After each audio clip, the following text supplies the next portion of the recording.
All right, this is the long-awaited podcast. I've mentioned this twice. I was supposed to do it this last Friday, and I just ran out of time. So we are going to dive into what Tony Robbins told me. So quick recap.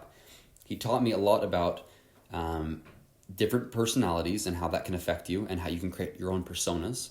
And he talks about the benefits of that and kind of how he uses that in his business and in his life to really do some pretty powerful things.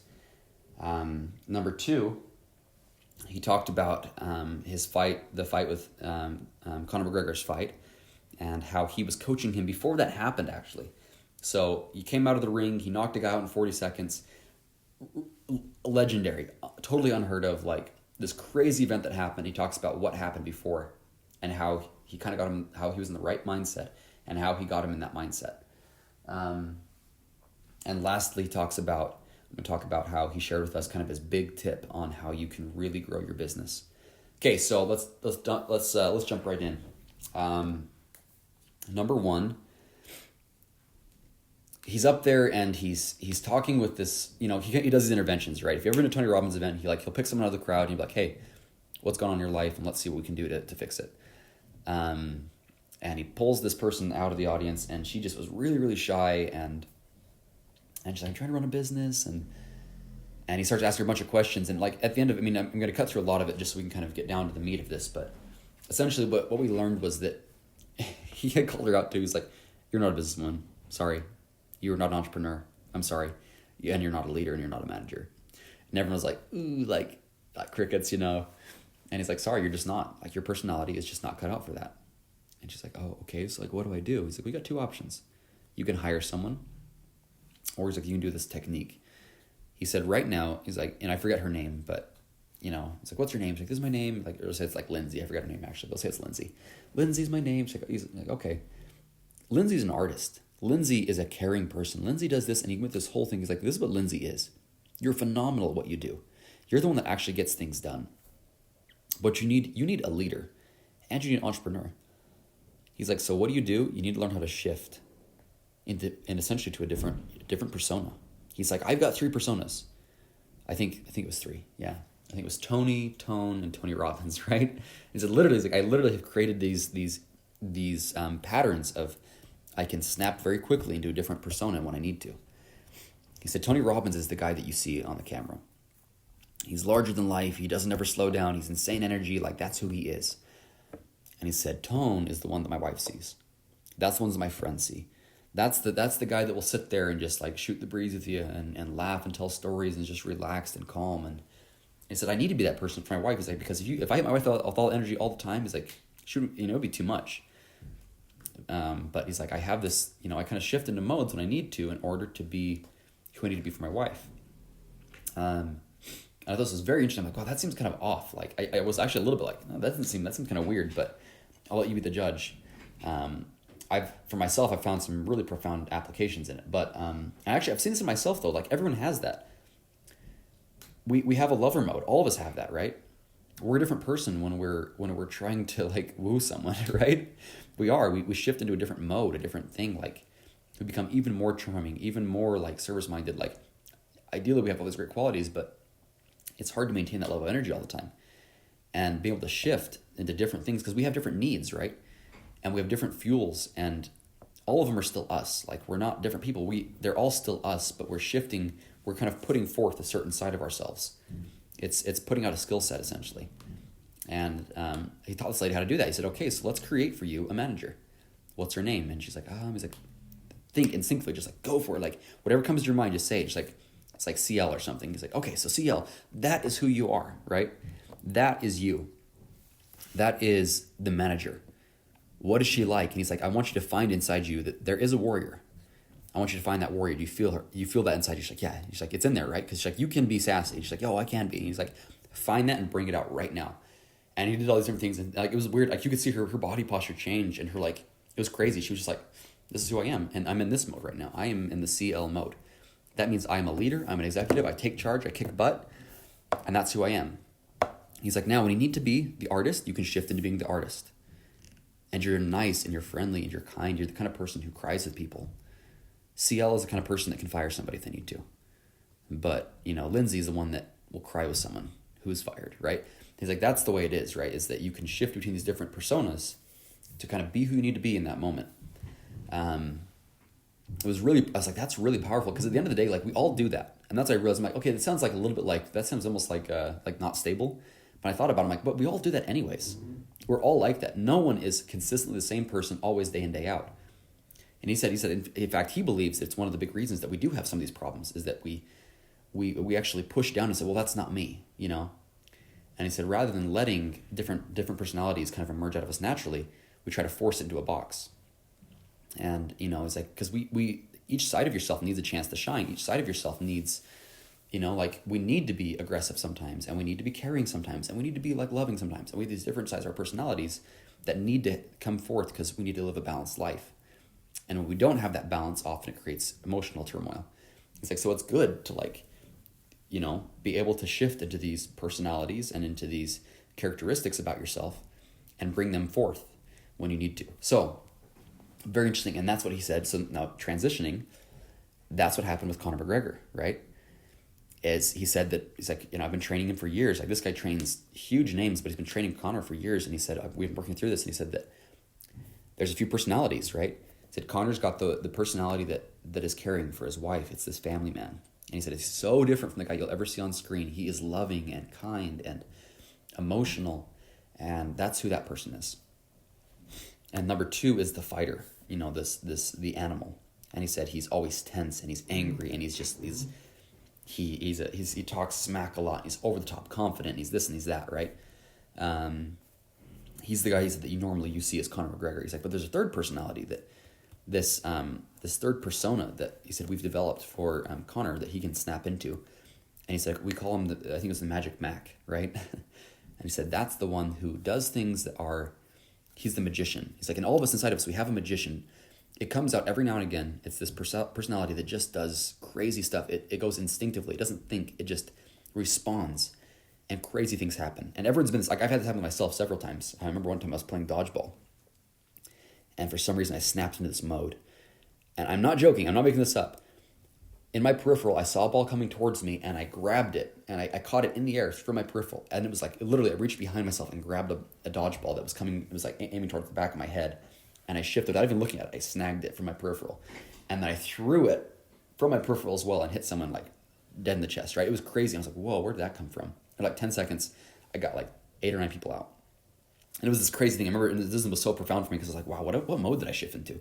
I literally wasn't looking. I wasn't thinking. I was just totally feeling, total instinct. Another time, for me, sports kind of brings this out of me, because often I get inside my own head when I play sports.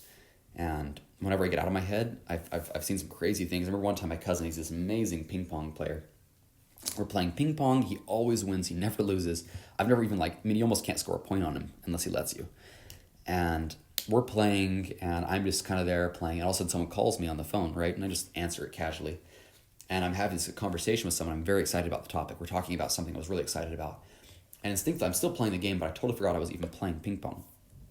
But I was just so excited about what was going on in this conversation. And as soon as I hung up, which was like 3 or 4 minutes later, I had totally dominated him. And I didn't even realize. I literally completely dominated. He would serve, and I just respond. I didn't even think about it. And everyone was like, what was that? Where did that come from? Like, I completely dominated him. Because this magic, the magician came out of Brunson, right? And anyway, so with Conor McGregor, this happened, right? He said, before the fight, he's like, yeah, normally he's like, you're the angry guy. He's like, today, like right before the fight, he said, today we need Magic Mac. And he's like, what? And he's like, yeah, that's who we need. We don't need the warrior. And he's like, what do you mean? Like, this is going to be a tough fight. This guy's tough as nails. He's like, no, bring out Magic Mac. Like, that's who you need to be right now. That's who needs to come out. That's who needs to win this fight. Be the guy who does something that's totally unseen, unheard of, totally just don't think, feel. Just feel. Anyways, he helped him get into the state of mind. And that's when you watch the fight. It's funny, you watch. Conor McGregor was not tense. He was very relaxed. He said, just be relaxed, be zen, just feel. Don't get tense. Don't think about it. Just feel. Boom, fight breaks out. What happens? First punch the other guy throws, cowboy throws. He sidesteps it, and rather than doing the classic technique of like going into a different way, I don't know. Tony Robbins explained, I don't know about fighting, no, actually what happened, but essentially what would have been normal, he didn't do. And instead he said, for no reason whatsoever, he throws his shoulder into the guy's face and starts slamming with his shoulder. He said, totally weird. Breaks the guy's nose. totally, the guy was out. At that point, the guy had already lost when that happened. It was so shocking, so jarring, so unexpected.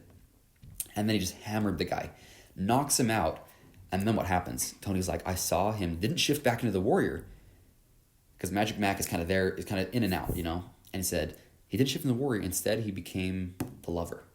And he said he gave the guy a hug. Then he gave his grandma a hug. And then he was crying. He's like, so uncharacteristic of Conor McGregor. But he kind of learned to release, because he always thought he had to be the Warrior all the time. To be the Warrior the whole time. It's like, no, you don't. You use who you need to use in that moment. Anyway, so profound for me. I'm like, that is so powerful. That we can develop this, and we can learn to be relaxed, and we can learn that we don't need to always be a fighter. We don't always need to be this, we don't always need to be that. We can go with what the situation requires. For me, I've got a few different modes. I call it the medic mode. I literally do turn off my emotions. I've had some really nasty accidents I've seen. One of them was so bad. I mean, it was really gory. This accident happened, and I did not. It was amazing. I look back now and I'm like, wow, I did everything just right. Because I turned off, my emotions went boom, they turned off, and I totally did not even function. I didn't think about I didn't get caught up in, oh man, this man has a family, and all these different things. I just did what had to be done. I did CPR, and all these crazy things happened, but I look back and I'm like, wow, that was so interesting. And then afterwards, after it was all over, I released that mode and I shifted into kind of the tender side of Brunson. And I cried for 2 hours, right? Literally. I cried and cried and cried and cried for this man and his family. And he ended up passing away, despite everything we did.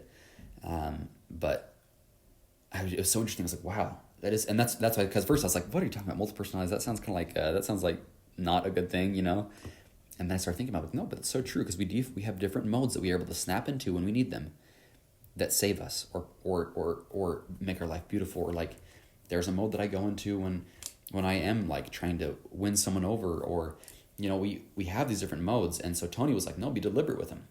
You're in charge of them. You control them, but you can shift into these modes for what you need.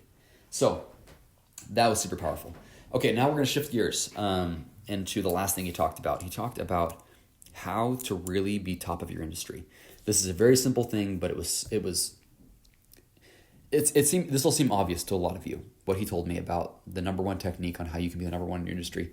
It's going to seem so obvious, but for a guy to say this who has so many businesses, he's worth like $500 million at least, and he owns, he's partners in so many companies, and he's created this worldwide movement. His big thing was, if you want to be top of your industry, be the one that serves the most in your industry. That was it.